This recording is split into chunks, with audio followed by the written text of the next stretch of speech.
G'day guys, welcome to another episode of Advanced Drift Tech series. We're hanging here today at WTFauto and we're going to talk to Tristan on specifics of tuning a car for its actual use, and in this case drifting.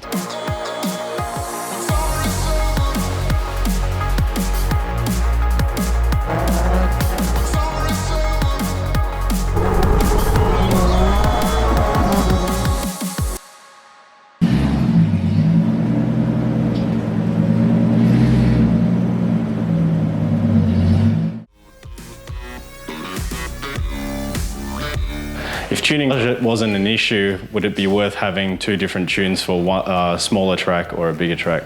It's an interesting question. I think really the bottom half of the tune, like off boost and coming on to boost, would be the same in both cases, but one would be running, say, a lot more boost than the other one.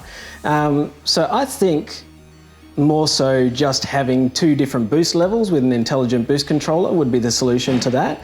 It would give you everything that two separate tunes would, but just at the touch of a button there. So you've got your low boost for your small track and your higher boost for the big tracks.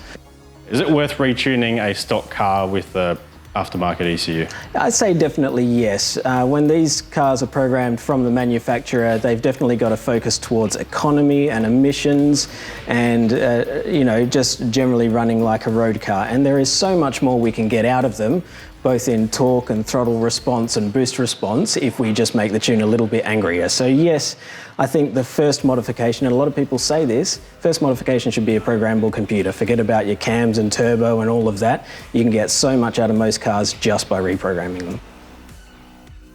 Is there any sort of pre-planning that should take place prior to getting your car tuned?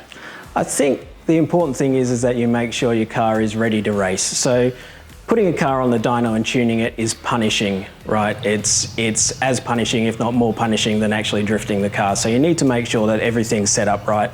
You need to make sure you've got a big enough fuel pump. You need to make sure that fuel pump's got enough power, that you've got good silicon joiners, good clamps, all of these things, because there's nothing more frustrating than a car that's 97% prepared, but it's that one thing that lets go, that ruins the whole tune, and then you've got to go away, come back and spend money all over again. So do everything you can to make sure that that car is 100% ready to race.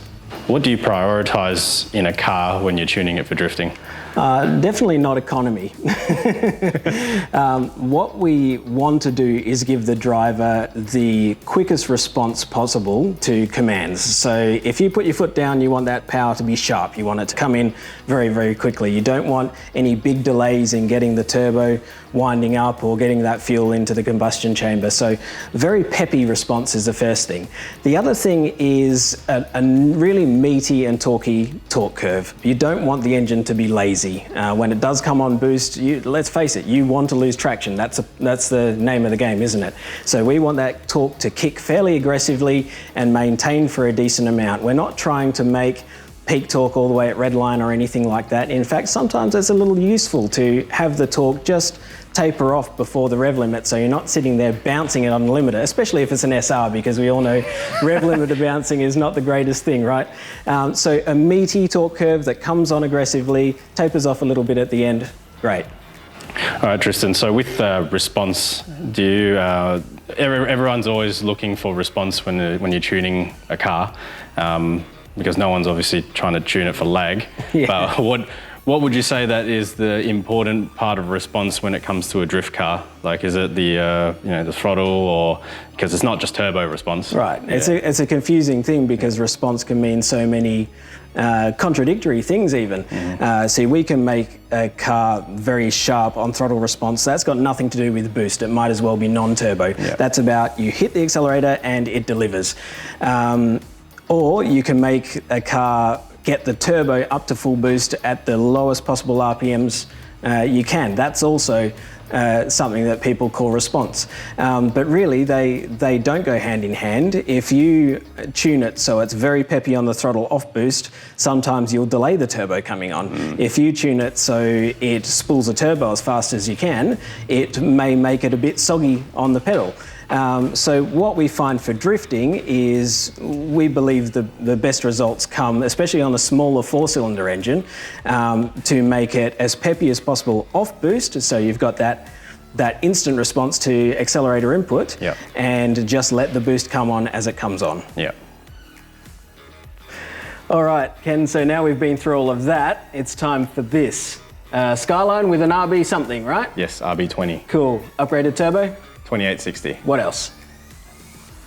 It's got AFM. It's got yeah? some injectors. And a programmable computer, no doubt. Yes, a Power C. Cool. Yeah, all my right. favourite. Yeah, the usual combination. That's so it. let's just, I don't know, wang this thing up to infinity and see what comes out. Yeah, do what you like. Sick. All right, so the first thing we're going to do is just give the car a bit of a health check and make sure everything's working. What better way to do that than a power run?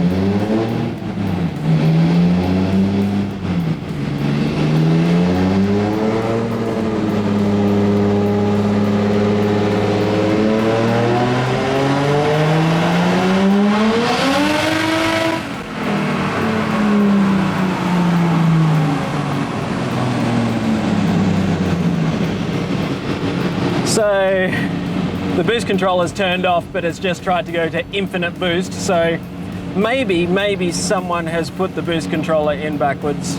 I'm gonna have to go check it out.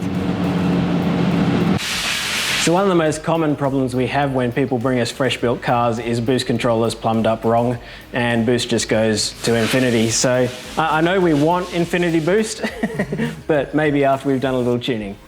So fixing these lines now and then we'll give it another go. All right, so the boost controller's fixed. Let's give it another go.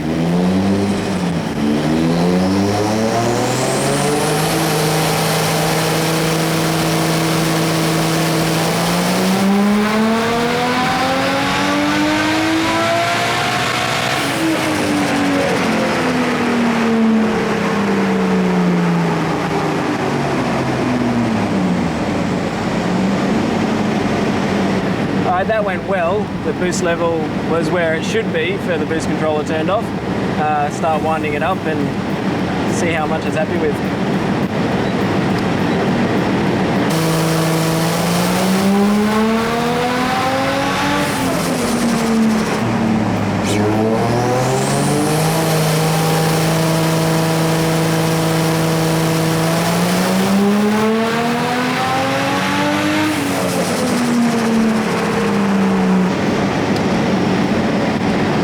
Probably the second problem we have, boost controllers that don't work. So it looks like what we've got here is a common problem for this brand of boost controller, and that's that the power source for the solenoid, which comes from the boost controller, has died. It's not getting power anymore. So what I'm rigging up here is a new power source for the solenoid, and you know, 90% of the time this fixes it and everything goes just fine. Gives it a few more years of life.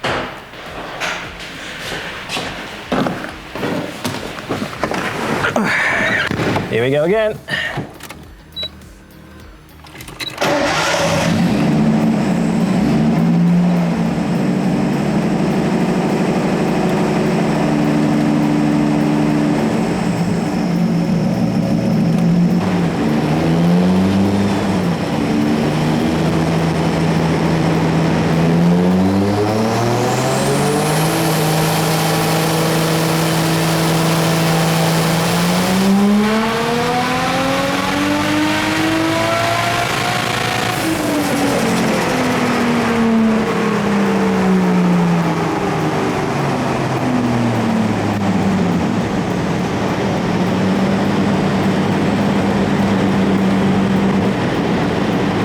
Cool, that boost controller works. Let's get on with remapping this thing. Lots of page ups.